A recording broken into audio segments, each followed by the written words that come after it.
Welcome to Celtic State of Mind. I'm John Dykes, and tonight I am joined by Kevin Graham and Laura Bradburn. This is nearing episode 700 of A Celtic State of Mind.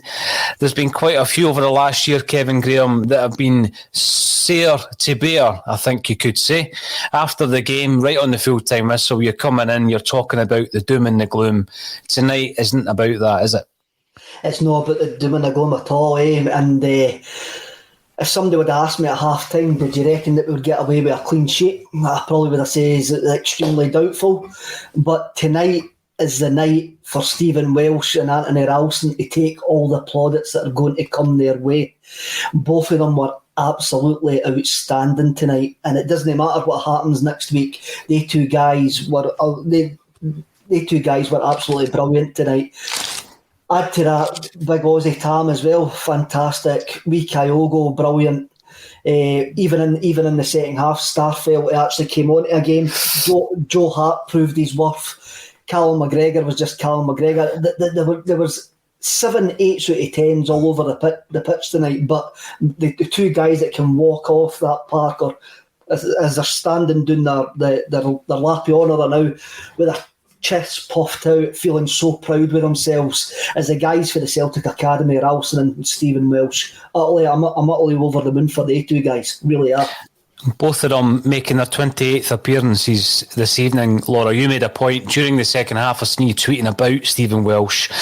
We would be all over this player if he was putting in performances like that for the likes of Hibs. We'd be trying to buy this young kid. I call him a kid, he's 21 years of age. We'd be trying to buy him for £3 or £4 million. What do you make of his performance tonight? And we'll talk about Ralston as well. Well, I think the thing about Stephen Welsh and it was actually at some point during the first half that I'd tweeted that he covered for a lot of Starfelt's shortcomings in the first half. Just looks like a very assured, calm and influence. Like Kevin says, it's the academy players who have done us proud tonight, and I do think that they sometimes suffer from being viewed as the lesser option when in actual fact they are the better option. You know, if you had told me Starfelt was the young, inexperienced academy graduate with not many games under his belt, and Stephen Welsh was the £4 million player that we had chased after to get in, I would have believed you. And I think that I think as I said in the tweet, we need to take into account that he came into the team during what was probably one of the worst seasons of in living memory, really, in terms of the way that the club fell apart at the seams. Came in, yes, he had a couple of errors here and there, but really didn't do much wrong. And I personally think we should repay everything that he's done to us by keeping faith in him going forward, and looking for a partner for Stephen Welsh rather than the other way around. You know, you think back to that game. It wasn't his debut, we know this, because he had played against Hamilton the previous season, but he came in against Rangers, Kevin. It was a really poor performance. A lot of Celtic fans around about that time were looking at that situation and saying, we're in trouble here. They beat us 2-0. That was a game where we didn't have a shot on target, a shot on goal, Kev. And he was devastated when he came off the park. He's sitting in the stand. You'll remember the image of Cham looking over at him as if to say, what you bothered about, son? He was devastated with that performance and with that result. I think he made about 21 appearances during the season. He started showing Celtic fans what he was all about. Some of his heading and tackling tonight was tremendous. As you know, he was the commanding figure at the back on many of the occasions this evening. And I did think Starfelt came into a game in the second half, Kev. He settled into a game. But it is time that we look at the player in Welsh, but we also need to look at Ralston. Here's a guy who's been lambasted. He's been lambasted by a section of the Celtic support for some time.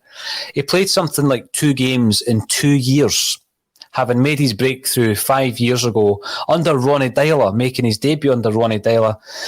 On the right-hand side, we were looking at that there's a young kid on the left-hand side in Kieran Tierney, a player, by the way, who Laura didn't even mention when we were talking about Scottish guys going down south and doing okay.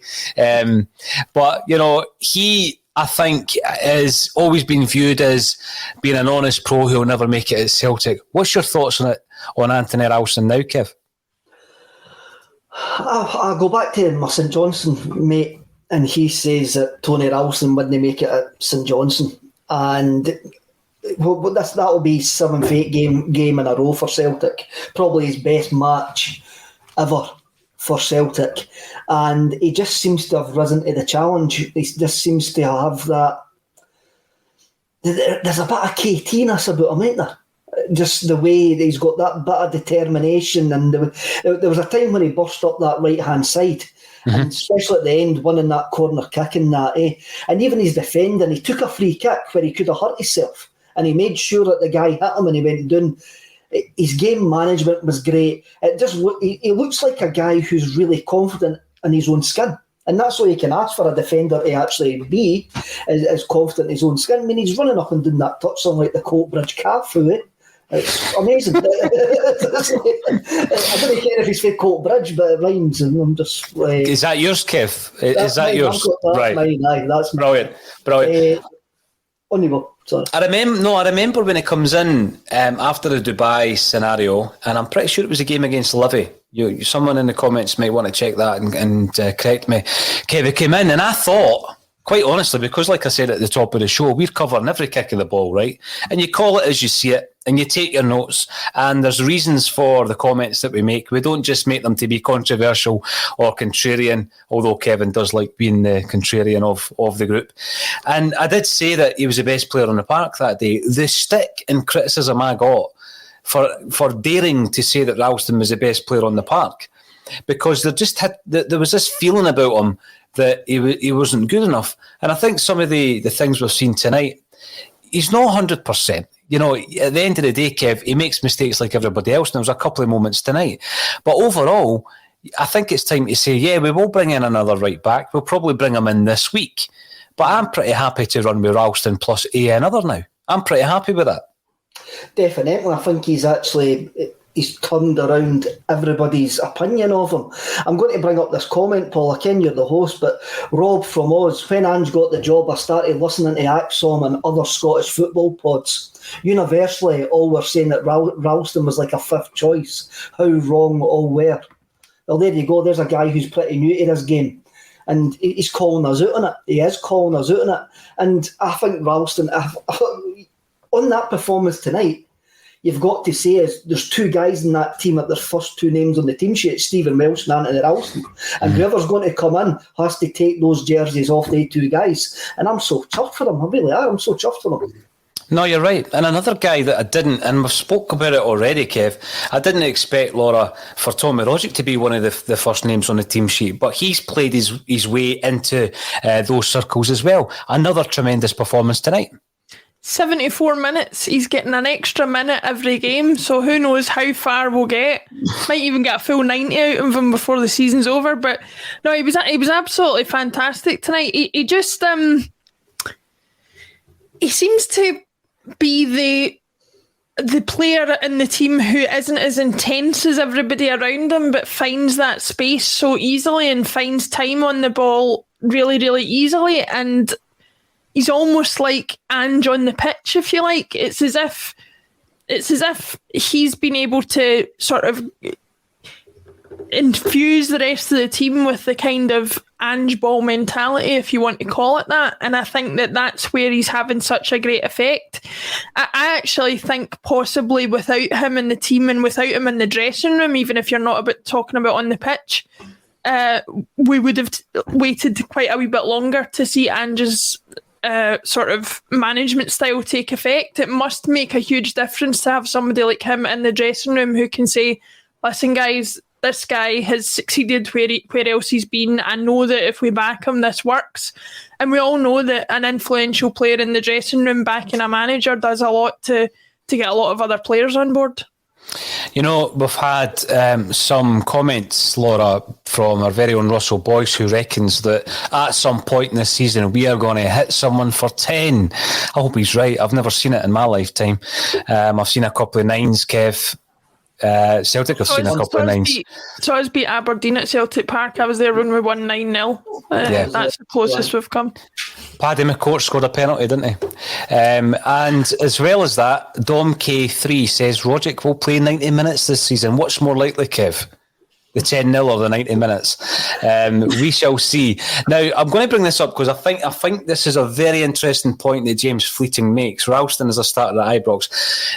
Our WhatsApp group rages on, Kevin. Sometimes if you take a couple of hours out, you can go back in and you'll never catch back up on the comments.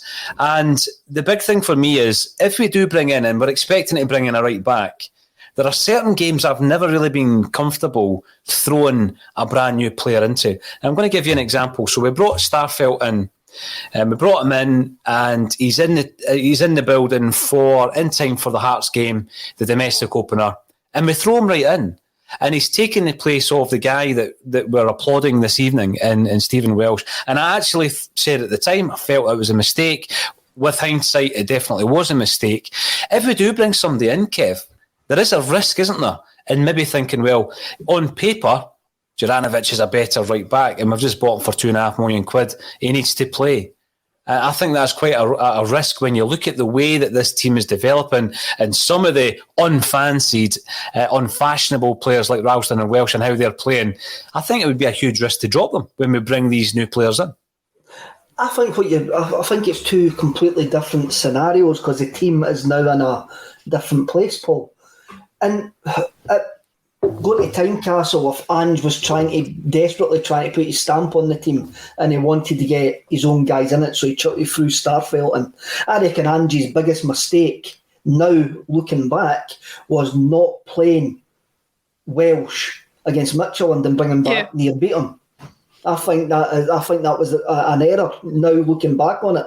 And also at Tynecastle as well, not playing Welsh. 100%. Yeah, I mean, Welsh had to play. Welsh had to play 100%. What I'm trying to say, though, in terms of the Starfelt issue, is that if we bring in a new right back, going to the point that was made by the commenter, does he start?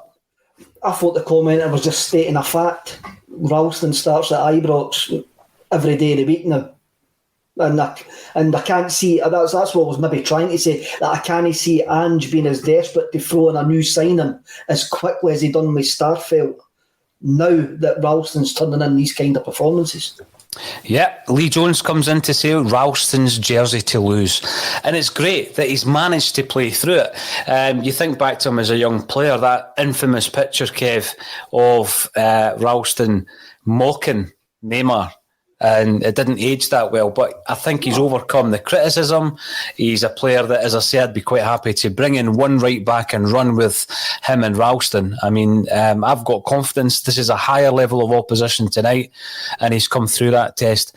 I think what we also need to do, we spoke at half-time, Laura, about goalkeepers making saves that we would expect them to make, and us applauding it because we've missed it. Joe Hart's performance tonight, let's have a wee chat about that.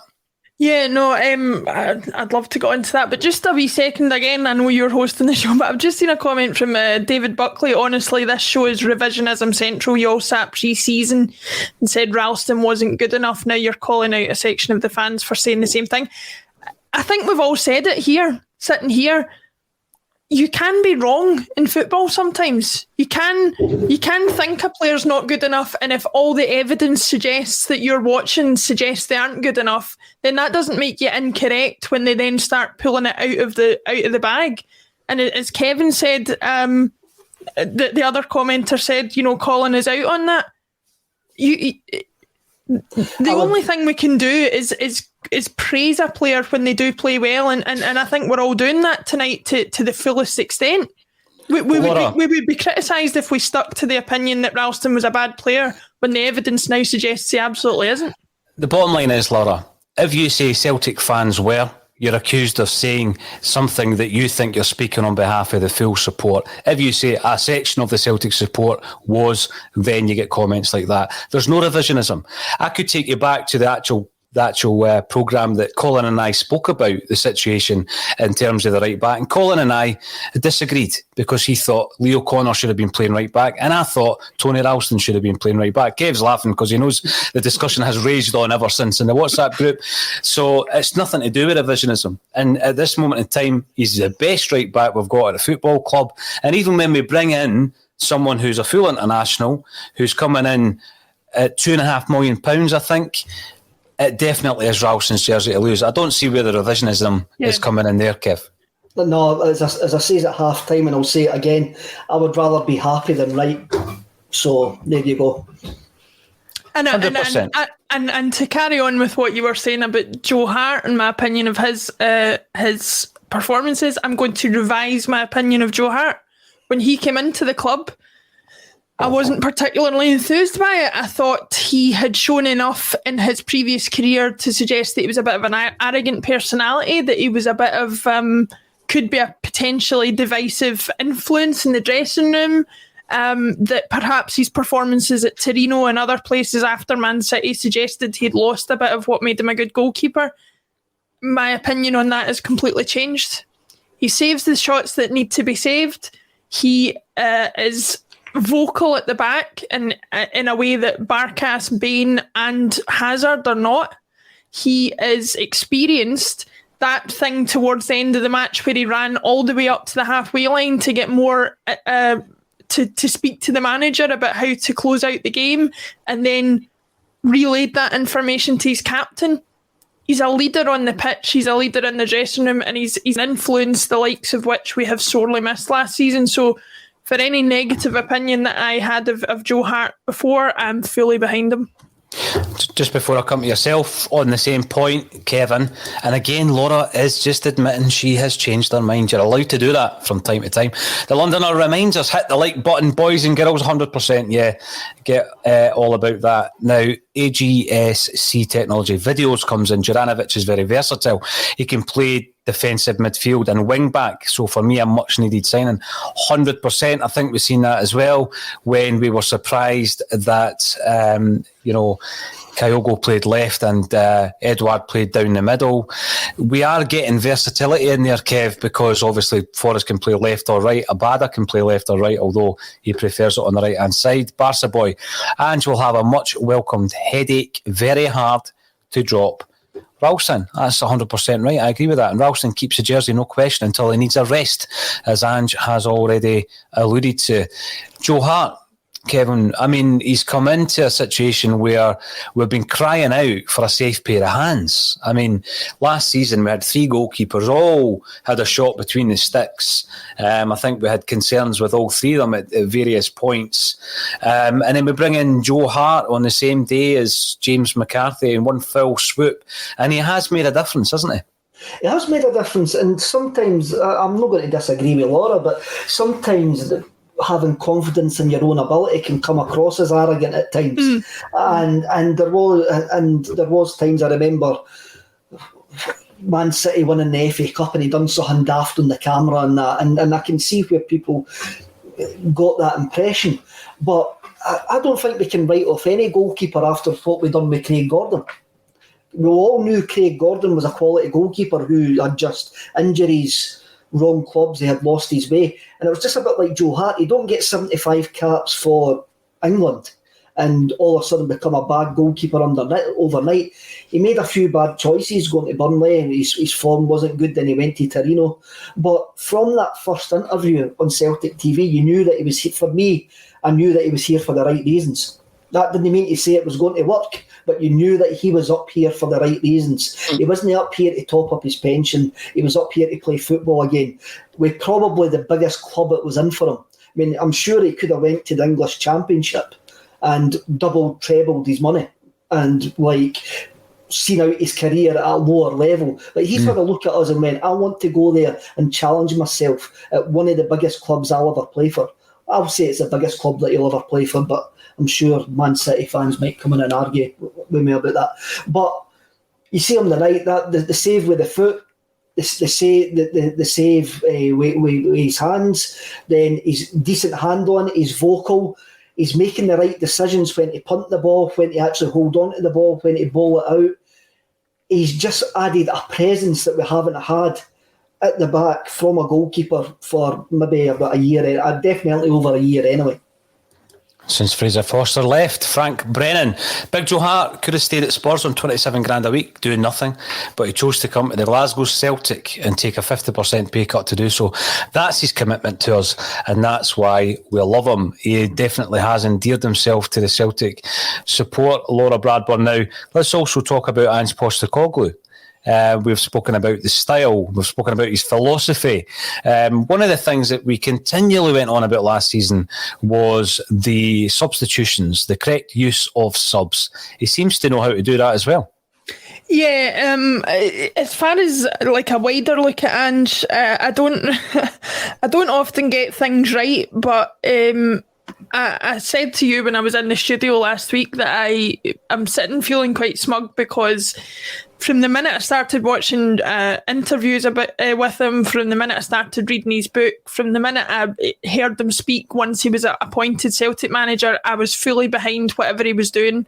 I didn't want him to bow to anybody. I didn't want him to change his ways. I wanted full on Ange ball, full send, as they say, and I'm still fully behind that. As far as the use of substitutions goes, making substitutions before the 60th minute that actually have an impact on the game is absolutely fantastic. And I think that's another thing I need to do is praise Edouard where he deserves it. I thought he gave us an extra bit of impetus in the second half when we were just waning slightly. Switching Furuhashi out wide, taking Abada off when he's still getting back to full fitness was a well-timed and needed change. And then, like we said at half-time, sort of closing things down for the last 15 minutes to see out the match was entirely the right call. And also proves that for all he's all about the attacking, Ange knows how to manage a game as well and isn't going to go gung-ho when it isn't absolutely necessary. So, yeah, I'm fully behind everything he's doing. I think we've landed on our feet, and I think any sort of reticence we had about him as a manager just because we had never heard of him should be long gone by now. I must admit, I thought we lost the out ball when we took off Rogic and I can't remember who else came off at the time. We lost the kind of shape for 5 minutes. It looked like we were going to sit deeper, but then we game managed it out. The game managed it out, and really we could have scored the third. The AZ goalkeeper had 2 fantastic saves. The defender on the line as well got there. They probably maybe saved the tie, been dead and buried with that save. And only next week will we actually find out how important these 2 saves and that clearance off the line were. But we managed that game out, and as Laura says, that was encouraging to see. McCarthy still looks a bit off the pace, which is no surprise, actually. It's not a surprise to come in against a team of as competent as AZ. They're, unlike us, they're not going to trouble the latter stages of European competition, but they will trouble sides that they play against. And we've still got a lot of work to do next week, but that's for next week. For now, it's just appreciating what we actually saw tonight. And that is, we've seen massive strides in the Celtic team. And it's something that we can actually cling on to now. You know, there is loads of comments coming through, Kev. Last season we were critical of the stubbornness, the unwillingness for the management team to change their ways, to change the players, to change their style. There is a determined stubbornness in Ange Postecoglou. Yeah, he is willing to bend and he is willing to adapt, but he's shown us now that he knew from day one, this is what I was going to implement. And it's an absolute joy to see it coming into fruition. Paul Brady, I'm keen to get as many comments in as we possibly can. We're going up to about 2,500 live across so many different platforms, Twitch, Twitter, YouTube, Facebook, LinkedIn, etc., etc. Ange back in Ralston for a Scotland call-up. I think the other day that we were talking about Welsh and Turnbull being part of the Steve Clarke Scotland squads that are going to be announced. Would you be surprised, Laura, if Tony Ralston's played his way into a Scotland squad? I would be surprised only in the sense that if you had told me a year ago that would be a possibility, I would have sort of laughed you out the building. But there's a lot of things that if you told me a year ago would be happening, I wouldn't have believed you. So let's put it this way, Anthony Ralston getting a Scotland call-up will be far from the worst thing that has happened in the last 18 months. And who would have believed it? And by the way, Jason, thank you, Jason Tobin. I don't have the time to go back and look at the previous tapes, but in the defence of PJD, he has stuck up for Ralston. Yes, absolutely. And Ralston, of course, has played for Dundee United, Queen's Park and Celtic, as did the boy Robertson that did all right at Liverpool as well. I'm not comparing the two of them before someone uses that as a meme, because that's exactly what happens. 27 comes in. Ange just said it's not about bringing in players to replace jerseys. It's about bringing in players to complement what we are trying to do here on whether or not Ralston has the jersey to lose. There's no doubt about the fact that Ralston is our first choice right back. It's frustrating, Kev. And again, this is a wee bit of hindsight, not revisionism, but it's frustrating when you go back to Lustig leaving Celtic, the absolute procession of right backs we've had since then, before we threw Ralston in and gave him a chance. I mean, what you've got to look at, didn't get me going on Lustig in the number 23 again. I went down that rabbit hole last night on Screamer Celica. But if you look at Ralston, he's had 5 Celtic managers. Is it 4 or 5 Celtic managers? 5, including Kennedy, it's 5. Who never saw him as first choice. Who not one of them saw him as first choice. So for him to come in with a new manager, with a support who were utterly dismayed, and that's no hyperbole with me. We were dismayed. Some of us were dismayed that he got a year's contract. No, remember the whole furore when he got the contract, and now he's turned in 8 performances and turned tonight his best performance in a Celtic jersey. So you've got to say that that's down to the player as well, and it's down to Postecoglou giving him the chance to do that where nobody else seemed to believe in him. And there's 2 guys sitting in the dugout who didn't believe in him, who had to play John Joe Kenny last season for Everton. Yep. This has been a good European night for us. It's probably better than if somebody would have says, would you take this after the first Michelin game? If somebody would have said, you're going to beat the team that finished third in Holland 2-0 at Celtic Park in the Europa League playoff, you'd have went, have you seen us? Tonight we've done it. It could have been 3-0. We've still got a lot of work to do, but I'm thoroughly enjoying it. And I'm actually getting a bit of a flashback here because I'm sitting in my mum and dad's kitchen, and I used to listen to the European games on the radio in that corner there. And on the radio, and I used to run through and tell my dad the score and that. I remember listening to Rapid Vienna, Partizan Belgrade, in this kitchen. So I just had a wee bit of a nostalgic flashback there. I thought you were at that game. I thought you were at that game. That's when obviously it was 5-4 on the night, wasn't it? 6 each on aggregate, and we went out and away goals. Partizan Belgrade. I wasn't allowed to go because it was a school night. I wasn't allowed to go. My first European game at Celtic Park was Cologne. That was the first 3-0. Good start. Mm-hmm. Good start. Now, there are a few comments coming in. Anthony Sermani comes in. Starfelt is my only concern in this team. And although I think, Kevin, you're right, he played into he played himself out of a bad performance, I guess, because I can't see anything on my notes here, second half, that he concerned me at all. I think it was all in the first half. Laura is, again, he one of these guys that, in time, he's going to show us exactly why he's been brought to the football club.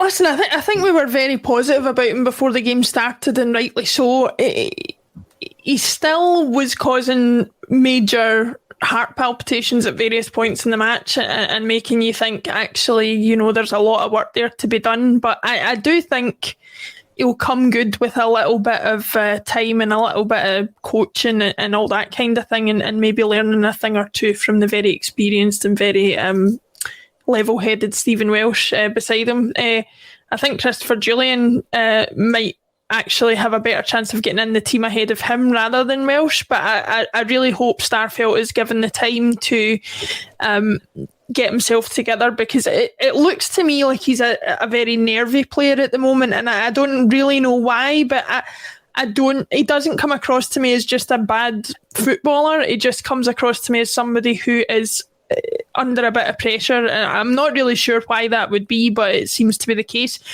I'll tell you the player I'm more concerned about. We all talk about Ralston not being the greatest fullback in the world, and he isn't. But one thing I will say is that he is pretty consistent, whether he's playing against Wraith Rovers or whether he's playing against AZ Alkmaar. He'll put a shift in and he'll usually give you roughly the same level of performance whoever he's playing against. Greg Taylor, I nearly said Graham Taylor there. Greg Taylor is quite clearly not good enough for this level. Greg Taylor is fine, if not a little bit below the level that we need for the league. But he gets absolutely shown up and shown wanting at this level. He's quite easily beaten a lot of the time. His range of passing isn't fantastic when he gets closed down. And I actually think, based on tonight's performance, although we need another right back, I don't think we can expect to progress in Europe. Kevin always says that Europe should be the barometer that we measure ourselves by. I don't think we can expect to progress very far in Europe if we've got players of the level of Greg Taylor. It's a good point, Laura, and I'm going to throw it at you, Kev, because you have been, you yourself and Lawrence have probably been the biggest champions of Greg Taylor within the Axom group. You know, you have always kind of sung his praises, and I think tonight I tend to agree with Laura. My big concern would be, and I think this is a point that Brian's brought up in the past, we're not going to be buying a left back under the current circumstances because we've got £2.5 million player in Taylor, £3.5 million in ball and goalie, and then you've got Montgomery, who's the second choice, sitting on the bench making another little cameo tonight. Unless we get rid of ball and goalie, I don't think we're going to bring in a left back. Can we run with I almost called him Graham Taylor. Can we run with Greg Taylor? I said before the game, yes, and I'm not going to change my opinion on that. He was poor tonight. He was really poor tonight, and I'm not going to deny that. But there is going to be games where players are poor. And we've backed Tony Ralston tonight. Superb. All of the back four will make mistakes because of the way that we play football. Taylor's passing was poor tonight. I think he never gave up. That's probably his only plus spot tonight. But he will go home tonight knowing full well that he didn't have a good game. And I'm willing to admit that. But as you say, Laura, there's a lot of development in this team. And I'll be the first to admit, for where I want to go, Europe has to be a barometer. There's quite a few players on that side won't get us consistently to where I want to be last 32, last 16 quarterfinals of European competition. So if you want to improve at that level, there's a few players in that team who won't take us to that level. But at the moment, it is what it is. We're at the start of this journey under Ange Postecoglou, and I'll stick to my guns. I do not believe that we'll be looking to sign another left back. You know, I don't want to end on a negative, particularly on tonight, because that was for me, I was really chuffed with that tonight. Very good performance, excellent result. Probably the best result I could have imagined before the game tonight. You know, no one asked me what my prediction was, but it was 2-0. And we've done really well. We've got to finish on a positive, right? So let's talk about Kyogo. He's now scored 6 goals in 6 appearances, only 5 starts. There's people in the comment section saying he's on for 50. How much could this boy achieve this season? I'm going to start with yourself, Laura. How many goals can he score? I mean, it's not just the goals that Kyogo's about. His performance is about so much more than that. But I can see him being really prolific this season. Yeah, I actually think, and I've heard Tony say it on a couple of podcasts, I actually think once he settles down a wee bit and gets into his groove a bit more, I actually think his conversion rate will be better, because for all the goals he's scored, he's missed a few pretty easy chances, and if he can get that sort of thing sorted out, then I think the sky's the limit for him. I really struggle to think of the last player that I saw, maybe Van Dijk, who was just of a level that was way above anything else that we had at the club. And I think he's definitely that. I think certainly I expect him to score at least 20 goals this season. If he can get 30, I will be absolutely over the moon. Well, you know, we'll come back to this. We'll remember us being so positive after this result. Laura thinks 20, possibly 30. Kevin Graham, what's your take on that? I just want him to get as many it helps us win in the league. I'm not setting him any targets whatsoever. If that wee man helps us win the league, get into the latter stages of European competition, I'll be quite happy. Whatever he does, as long as he keeps on performing the way that. Why get the splinters out your backside, Kev? No, I didn't get involved in this witchcraft of making predictions, like of how many players that how many goals players are going to score and all that. All I want is see when I actually have a look at Kyogo and have a look at the AZ right back tonight. We should be going to Ange Postecoglou now. Is there any other players in the J-League that are going to make this transition? Because Kyogo and that wee right back, both of them are extremely comfortable on the ball and very, very hardy. And that's what you need to be in Scotland as well. If the centre halves out there believing that they're going to bully Kyogo, be booting him about the pitch, they're going to come up again. They're going to get a big surprise. They are going to get a big surprise. It's a good point, because see, when you look back, I'm going to say 30 plus. I'm going to stick my neck on the line, Kevin, and say 30 plus this season. But there's players from certain regions who do well in Scottish football. I mean, we've done well with Scandinavian players, if you think about it. They seem to adapt well to the Scottish game. Whereas when you look at the Brazilians that we've had, they've not done so well. It could well be that not many clubs have brought in Japanese players to the Scottish game, but they could adapt, Kevin. You're right. It could well be that they are well suited to the way we play football in Scotland. Going by Kyogo, absolutely. You know, if there's another couple out there, bring them in. And I think this was the frustration, because had we got, you know, Postecoglou in earlier, there might have been more time to actually have that blueprint. I'm pretty sure there's a couple of the guys that have come in, Kevin, Laura, who probably weren't on Angie's list. I'm sure he's had the last say in it, but I don't think Joe Hart and McCarthy were on Ange Postecoglou's list. However, had we given him more time to assemble his squad for this season, maybe we would have been looking at a couple of players from the J-League. And, it's a mouth-watering prospect when you look at what we're being served up at the moment. Don't want to get too carried away, but you know what? After last season, enjoy it tonight. That was excellent from Postecoglou and the boys. Really, really chuffed. Enjoyed every single minute of it. And also enjoyed the post-match bulletin with Kevin Graham and Laura Bradburn. Thank you, everybody, for getting involved on the various channels. If you're on YouTube, get subscribing on there. We're growing the channel. We're giving away loads of prizes as well. And we'll be back for 12:30 tomorrow on A Celtic State of Mind.